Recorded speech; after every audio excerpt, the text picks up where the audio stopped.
How many memberships do you have that you don't know about? Maybe you need to check your emails, and how many come in from something. It's like, was I a part of this group? When did I sign up on this email list? But all of a sudden, I'm getting so many things, and are there bills attached? I hope not. Anytime you see an email with unsubscribe at the bottom, that lets you know, oh, I must be part of something. I must have subscribed if they're now giving me the option to unsubscribe. I guess that's the question, though. Are they really giving you that option? Or do they make it so hard? And you click on unsubscribe, and then it takes you all down this rabbit hole where you have to keep telling them, no, I'm really serious. I don't want to be part of this membership I didn't know I had. Okay? Now, that seems to be a common dilemma in the 21st century. There was an interesting dilemma for some in the 19th that we're going to talk about today.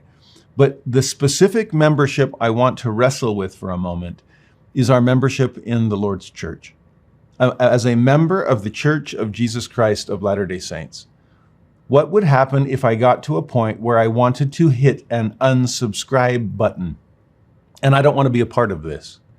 Now, inactivity has always been a problem. From time immemorial, people have slipped in and out of inactivity. And that's just part of the ups and downs of life, I suppose. But wanting to officially renounce one's membership, to officially remove your name from the records of the church, that is becoming more prevalent in our day. And that honestly breaks my heart.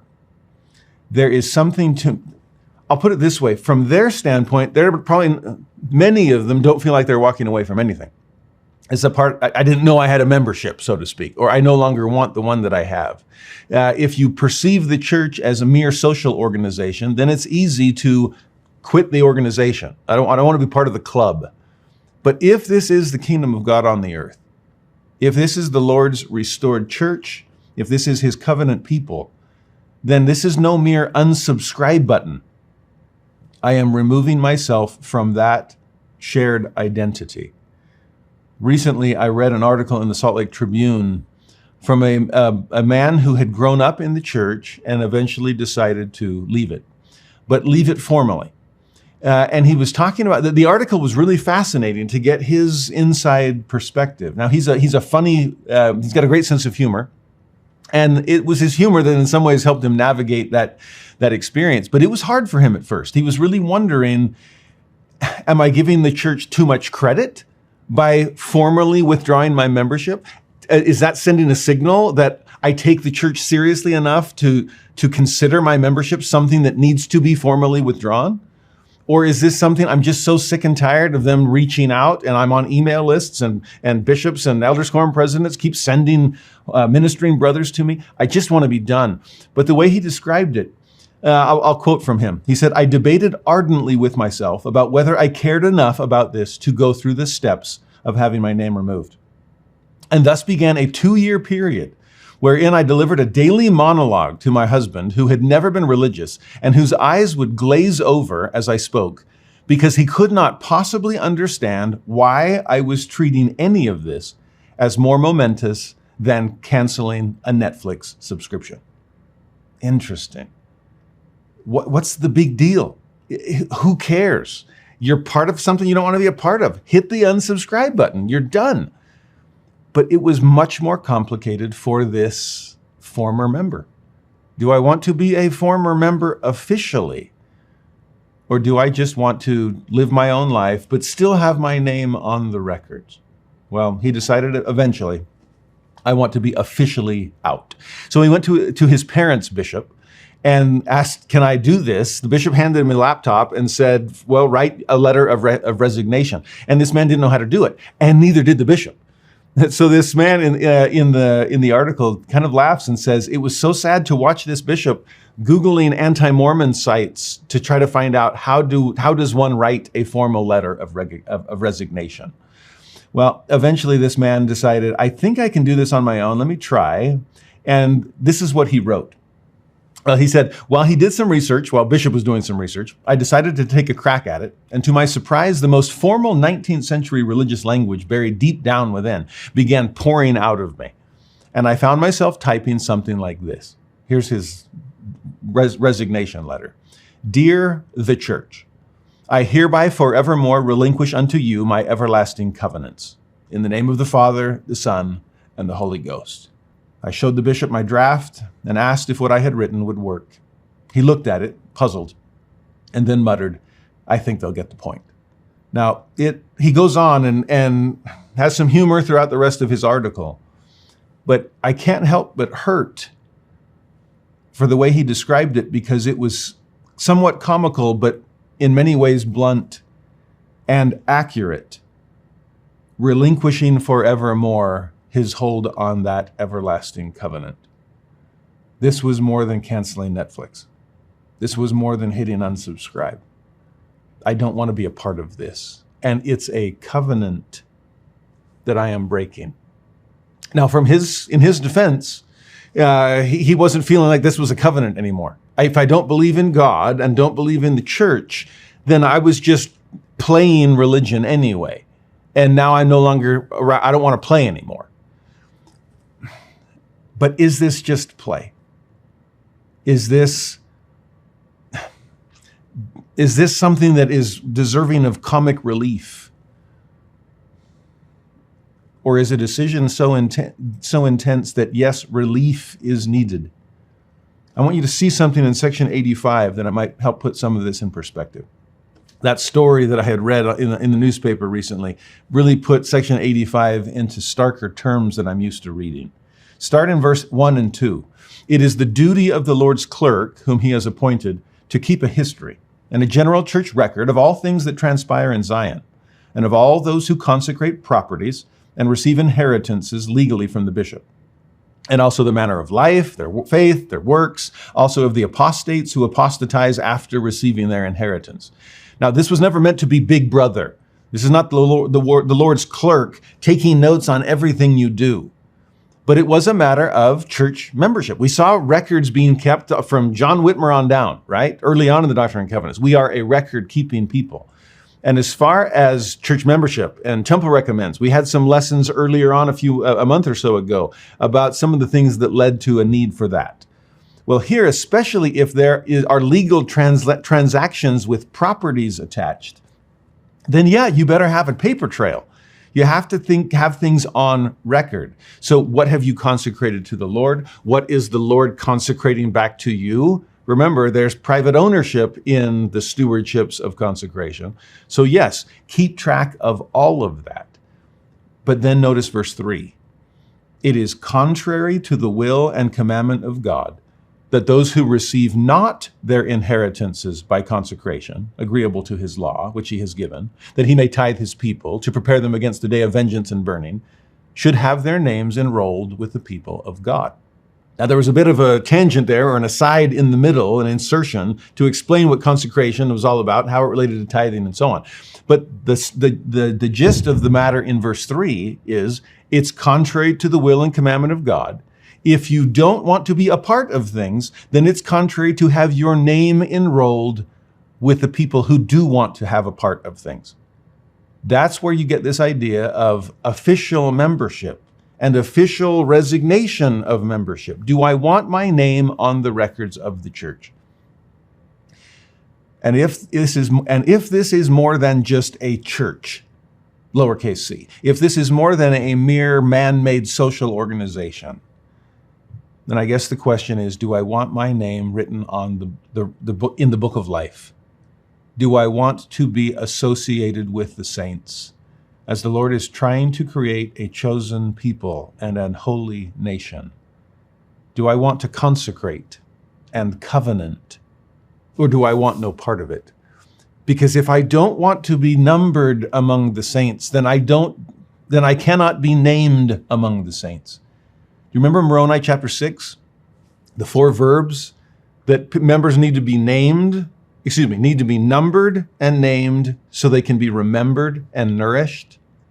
Well, at what point does someone not want to have any part of that?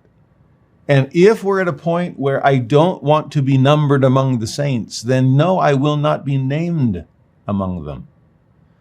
And it gets more serious than that. Verse 4 and 5. Neither is there genealogy to be kept, or to be had where it may be found on any of the records or history of the church. We talk about completely erasing yourself. Their names shall not be found, neither the names of the fathers nor the names of the children written in the book of the law of God, saith the Lord of hosts. Yeah, this isn't just the war directory. This is the book of the law of God. This is not just you, but genealogy, stretching in both directions. Will my father's and mother's names, will my children's, sons and daughters' names? You are a link in this chain. And by severing church membership, am I severing my covenant connection to a line of eternal family members? Am I not willing to let my heart be turned, as Malachi prophesied, to join this family tree with roots and branches? Or am I cutting myself off? C.S. Lewis once said that divorce is not like dissolving a business partnership. It's much more than that. Because marriage is more than a partnership. Marriage is meant to be a binding covenant. And so in C.S. Lewis's words, divorce is more like the severing of a limb than the dissolving of a business partnership. We are cutting a body in half that was meant to be one flesh. And when I am covenant connected to Christ, I'm not just dissolving a partnership. I'm taking what's meant to be a family tree, and I'm cutting off branches, I'm cutting off roots. And the earth is utterly wasted at his coming. This is huge. If the church is what it says it is, and again, I'm speaking on behalf of people I'm referring to people who don't believe that anymore. And so for some, it's playing something, it's pretend. And I'm not losing anything because I didn't have anything. But if you know that you had something once, then it is a huge loss. And Section 85 makes that painfully clear. I hope I'm not being too clear to be too painful to those who have lost loved ones to this exact kind of choice. Let me show you one more verse. If you look, two, verse 11 and 12.